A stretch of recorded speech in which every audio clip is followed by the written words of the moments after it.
Whether you are a millennial, Gen Z, or part of any other generation for that matter, if you're hoping to become a first-time home buyer, the 2019 federal budget might change your calculations.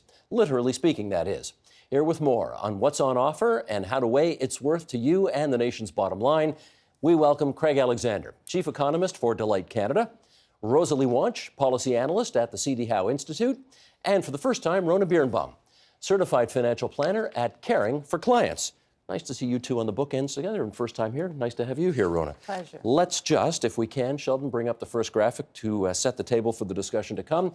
You no doubt heard about, this was probably the most popular item that came out of the federal budget just released, a shared equity program. This is for household incomes under $120,000 a year. The federal government is going to basically go into business with you on a purchase of a home. 5% on resales, 10% on new builds, both capped at $480,000 homes. You can take $35,000 out of your RRSP towards a down payment without penalty, as long as it's paid back within a decade. That's up from the previous amount, which was only $25,000. That's the gist of the program. I want to get some feedback from the three of you on the advisability of the federal government's doing this. Craig, start us off. Well, I think the federal government's basically responding to public concerns about housing affordability. If you look at some of the polls that were done in late 2018, like an Advocates poll, it showed that housing affordability was actually ranking higher than concerns around wages and jobs. So I think that, this was a pre-election budget. I think it was meant to appeal to as many voters as possible. And one of the things that voters are saying they're worried about is housing affordability. So in the budget, we have a variety of measures aimed at trying to make it easier to buy a house. I would say that they're incremental. I don't think that they're going to really change the trajectory of the housing market overall in a dramatic way. But they are taking a targeted approach and really focused on first-time home buyers. There's also some measures to improve rental housing as well. Rosalie, your take on it. Really, I think that I'm going to echo a lot of what Craig said. It's really on the margin, but it does speak to a concern that a lot of people have, and that's housing affordability. One thing I would say is that whether these measures are going to be really impactful, we're going to have to see. I'm suspicious that it may affect things on the margin, but may not do a ton for all Canadians. It's sort of one of those things that will affect a few people that were on maybe the cusp of being able to afford a house. Well, let me just follow up on that. Impactful, affecting only a few people? Define all that. What does that mean? Well, what I mean is that with the credit, it's limited at a house that's a value of $480,000, just as an example, and condos in the hottest housing markets in the country, being Vancouver and Toronto, are priced on average over that line. So, the concern, I think, is it's broad for Canadians that want to purchase a house for the first time, but also I think there might be some concentration in the hottest housing markets of Vancouver and Toronto, and I don't see these measures being particularly helpful there. Gotcha. Rona, your take on it. Well, I think there's young people across the country that are doing some math right now, maybe along with their parents or along with their financial advisors. Up until this recent budget, they may have felt entirely priced out of the market, and the math is being done by individuals absolutely not in Toronto and Vancouver. But there are a lot of millennials that in smaller communities in our country that have felt absolutely excluded in a way from the housing market. And I actually think it's had an impact on one's degree of optimism about their future. So there are going to be individuals across the country that are now going to be looking at, is this going to put me over the edge? Is it going to make it possible? And there are going to be people for whom it makes the difference. Back in the day, it was, I remember when I bought my first house, my first condo, my dad kicked in a $25,000 loan. Now, granted, it was interest-bearing. Their good old dad. But nonetheless, it actually made it possible. And not every young couple in Canada have parents that can kind of kick in a little bit like that. Can I ask you on behalf of dads everywhere, Yeah. Did you pay him back? Absolutely. With Ahead interest. of time, Ahead of by time. the Good way. for you. Good So, for you. Well done. I'm interested in seeing what difference it would. I have a concern, though, and my concern is that it may not be the best deal to make for these people. It may not be in the interest of the people that this was designed for. Yeah. Okay, we better follow up on that right now. What do you mean? Well, if you do the math because what I think will happen is it will actually allow somebody potentially to just buy a house that's $20,000 or $30,000 more than they otherwise would buy. When people prepare for buying a house or a condo, what they do first is they gather up all the nuts that they have. They say, where's all the resources, the cash, the savings, the RSP, et cetera. And they come to us and they say, okay, how much can I afford? You know, where does that leave me as far as a mortgage, and therefore, how much of a piece of real estate can I buy? So now we have this extra piece in the You got another nut calculation. in your basket. You got another one. So the house that's being chosen is inclusive of that money. However, you know, the piper will be paid down the line, and if that home is going to be owned for 20 or 30 years, and when you ultimately sell it, you're going to have to give 5 or 10% of that appreciated value back to the government. That's going to have a long-term impact that I think there will be this moment of, gee, I wish I hadn't done that. Interesting. Let's just, apropos of what you just said, figure out who this program was sort of aimed at. Sheldon, bring the next graphic up if you would. This is from CMHC, Canada Mortgage and Housing Corporation. Nearly half the people who are first-time home buyers are so-called millennials. That's the ages of 25 to 34. 4 in 10 are married. 6 out of 10 purchased a single detached home, and about a quarter have a household income of $60,000 to $90,000. That's your typical demographic of a typical first-time home buyer. Now, following up on what Rona just said, Craig, is there a part of you that is concerned that this program, while designed to help this target demographic get into the housing market, may actually end up hurting it? Well, I think part of the challenge the government had is, you know, they're hearing that housing affordability is a concern, but any policies that really increase demand for housing would actually push up prices. And we've seen that in other policies. So what they're trying to do is limit the impact on the overall market by targeting the people you might be most concerned about. And that would be the young millennial buyer that's having a difficulty getting into the market because prices have gone up so much in recent years.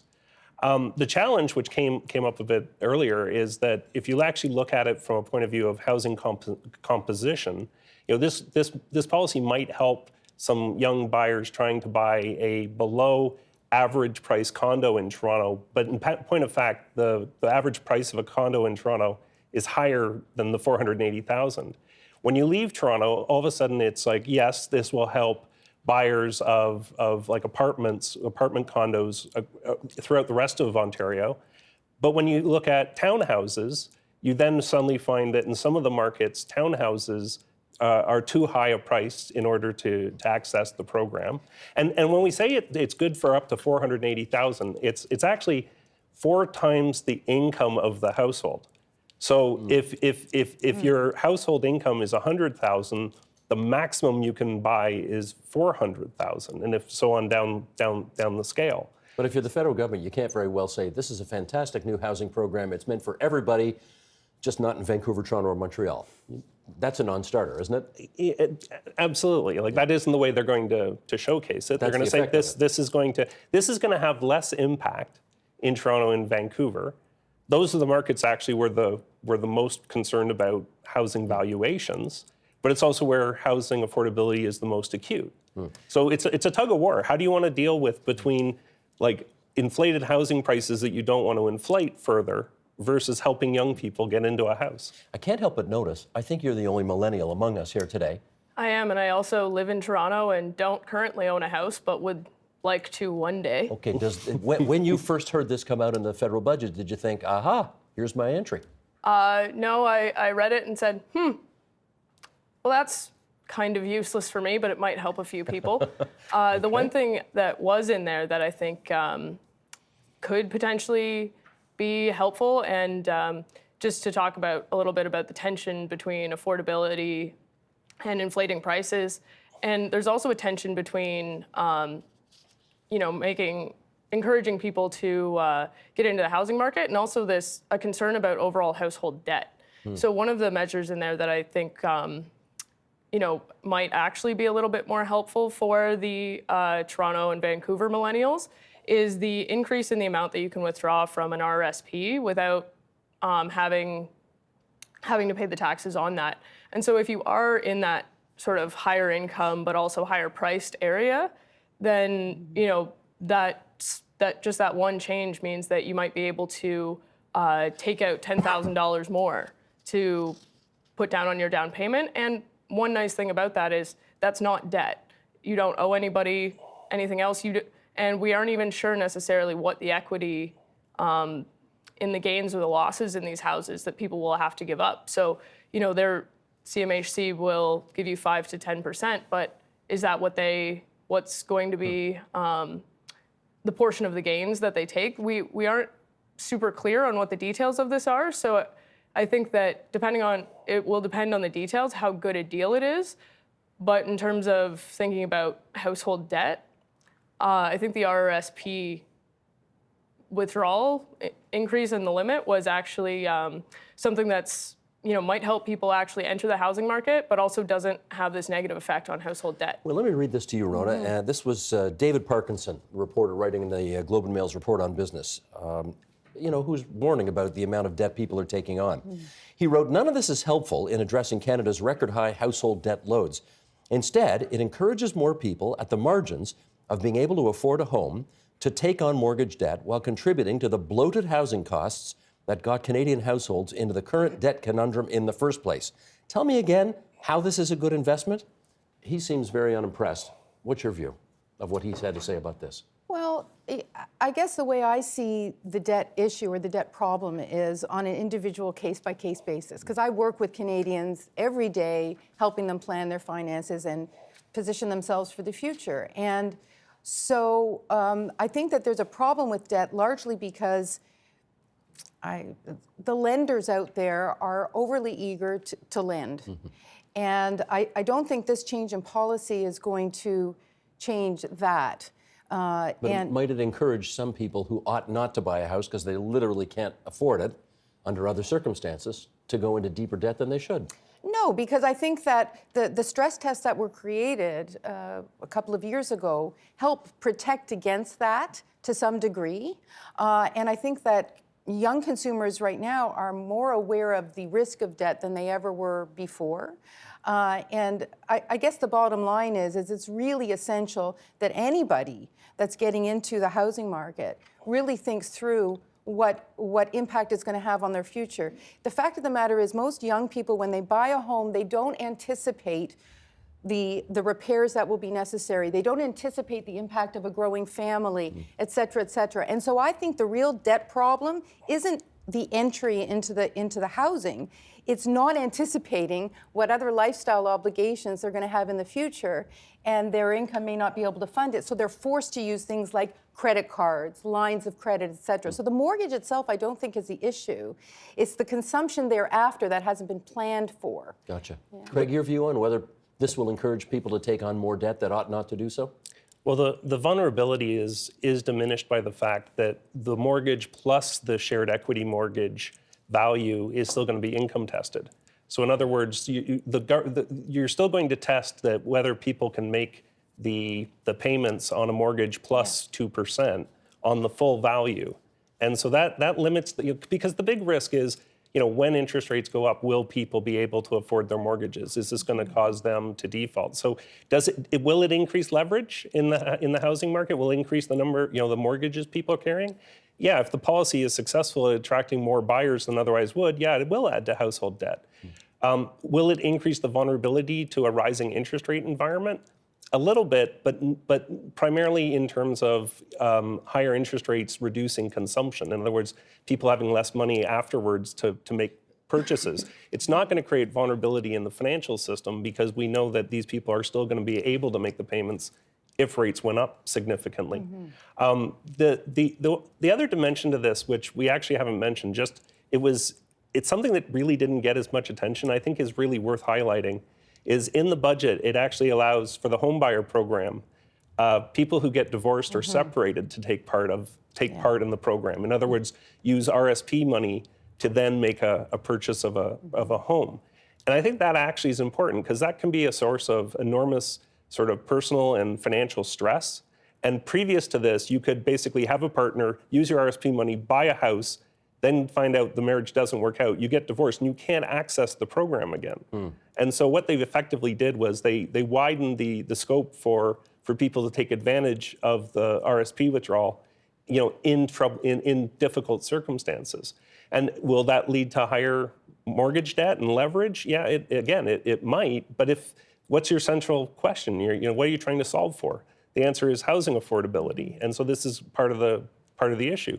The other thing I think I would stress is the big problem the government has is the limited levers the federal government has to deal with housing. If you want to alleviate this pressure in the housing market, you actually need to increase supply. I was just going to go there, Craig. I'm glad you did, because, Rosalie, let me take this on with you. This program, who knows what kind of uptake it's going to have, so we're not exactly sure what it's going to cost, hundreds of millions of dollars potentially at the end of the day. Would it have been wiser, as opposed to going into business with the government, becoming, joint holders of a mortgage, would it have been wiser for them to spend that money from the National Treasury on just increasing the size of supply? Well, I think that supply definitely is the issue, and some of these measures will increase demand for housing, and it does take time to build new housing infrastructure. It is a little bit sticky, and sort of to say that, to go to the idea that the federal government shouldn't be taking actions specific to one location. It is our federal governing body and should do things that are the best for all of Canada. So I would say, a particular targeted investment, maybe, but it wouldn't, at the end of the day, solve the problem of why we've ended up with a housing supply shortage in the first place. And, the increased equity for a new build might do something there to increase the demand specifically for new build housing. But I think that the frictions, just in the time it takes to get all the permits and, rental controls is another thing that... Both of which are outside the federal government's purview. Exactly. A lot of these things are outside of the federal government's purview. There'll be municipal policies or provincial policies that basically just act as barriers to increasing the housing supply. And so these actions will increase demand, and that can actually push prices up higher. And actually, just to say where you were saying, maybe people were on the edge and that they would now be able to afford a house that's, say, $20,000 or $30,000 more. Well, if that's sort of the same calculation that everyone in this bracket is making, then that may actually bid up the price of those houses by $20,000 or $30,000 without actually changing the underlying value. Yeah, every policy's got unintended consequences, and that it's ironic that housing affordability, it may have the precise perverse effect, this policy. What about supply? Do you have a view on whether or not, if you had $1 billion, as this program may end up costing, whether you should do it into creating more supply or subsidizing mortgage rates? The concern I have with the focus exclusively on increasing supply is that there's the possibility that a lot of that supply would be sucked up by investors. So is that what happens when people come to you? I mean, first-time home buyers, when they come to you, are they buying to live in, or are they buying as an investment? Oh no, they're buying to live in. They are. But the people with the money are buying to invest. I see. And so when you see a new development go up, whether it's a housing development or a condominium, we don't have the statistics with us today, but what percentage of those properties are being purchased by investors to be rented out? There's a whole lot more people. In fact, a lot of people are coming to me now and saying, well, how can I introduce investment real estate into my overall strategy? And there's a lot of money, investment money going in. And that's part of the reason why rents are being pressed up and so on. So absolutely, it would help people trying to get into these properties to live. But I think a lot of the properties would be purchased by investors. Realize that investors buying fixed income instruments right now are getting 3%, and they can do a whole lot better in real estate. Renting those properties out. But I just want to add one thing, if I could, about the increase in the RRSP withdrawal plan, or the home buyers plan. And I think that everybody should, accept that quite readily, because the plan was originally instituted in 1992. And at that time, the amount you could withdraw is $20,000. And if all you do is apply 2.5% inflation rate to that, The current equivalent of that $20,000 is about $39,000. So it's really just a catch-up, I feel. Gotcha. And the $35,000 is appropriate. It reflects the original policy decision back in 1992.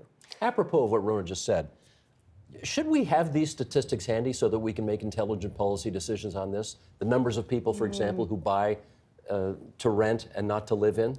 I mean, that's important information, one would think. Yeah, one of the challenges of doing policy analysis is that we don't have all the data that you would want. So, for example, there's a big contentious debate around how much foreign money is actually buying real estate in Canada. What share of the purchases are investment properties? Right? It's hard to design the right set of policies to address an issue if you don't have adequate data around it. How do we not have adequate data around this? Well, we don't have adequate data on a lot of different things, right? Like we don't have adequate labor market information. If the government wants its skills program that's in the budget to succeed, we actually need better labor market information. Similarly, if we want to design housing policy that will address the fundamental challenges, I think that ultimately you're going to need more data to assess what the right programs are. Like, so when we get into having like a foreign home buyers tax, we contemplate it and we think about that policy, but we don't really have the data to show what the impact on the market will be. No, British Columbia and Ontario implemented it anyways. Yeah, and so we're watching very closely to see how the market responds to get an idea of so how important was foreign buying in those markets. This is very disquieting. How much flying blind are policymakers and governments doing out there? Well, I think it's a fundamental challenge, and it's a challenge on an awful lot of government files, and some of the most important ones. Like, so for example, going back to the skills example, if you invested in skills but they aren't the skills that the market needs, right? You could spend money on training and not get anything out of it. Similarly, if the government designs housing affordability programs, but they don't tackle the root problem, right? So I do think supply is a fundamental constraint. Even if the supply is bought up by investors, it's still going to weaken home price appreciation in the market overall because you are increasing the number of units available in the market. Again, the government's problem is that a lot of the supply side is affected by municipal and provincial governments. And this is why there's a nod to this in the budget. They put aside $300 million, which is not big, but it's characterized as a challenge to municipalities and stakeholders to come up with ways that we could increase supply. So the government's saying, gee, I think supply is the problem. I can't directly target it. So you know what, I'm going to create an incentive to maybe come up with some ideas as to how we might improve supply at the municipal level. This feels, I know you're not a political scientist, you're an economist, but the fact is this feels like a political problem. The federal government, with an election coming up, wanted to do something on housing. I don't know how many millennials I've talked to who've said, I've given up ever trying to own my own home. It's never going to happen. And I think you're right. It does affect their optimism about the future because they just think they're never going to get in. So the feds feel a need to do something, but most of the levers that would affect this situation are under provincial or municipal jurisdiction. So what are they to do? Well, I mean, maybe because I'm not a politician and I'm an economist, maybe I'm a little bit too optimistic, but I think that if the federal government was actually open about that it has limited control over these things and it has limited levers, and that really at the federal level it shouldn't be targeting policies to affect Vancouver or Toronto, because if it is too targeted, then that leaves open room for unintended consequences because these policies will likely apply across the country because it is federal. So I think that, just if I was a politician and thinking about these things, I might, these actions may help on, the actions in the budget may help on the margin. And so I think they're signaling that they want to do something about it. But I think just to go to Craig's point about the funding for this challenge for municipalities, I think that that's really where the federal government can maybe by articulating these challenges and sort of setting a prize for, this is a problem that we have, but it's not the federal government's job to solve it. But the federal government can sort of put the carrot out there and says, if you can solve this problem, we'll help. We'll reward you for these actions by, giving you this funding.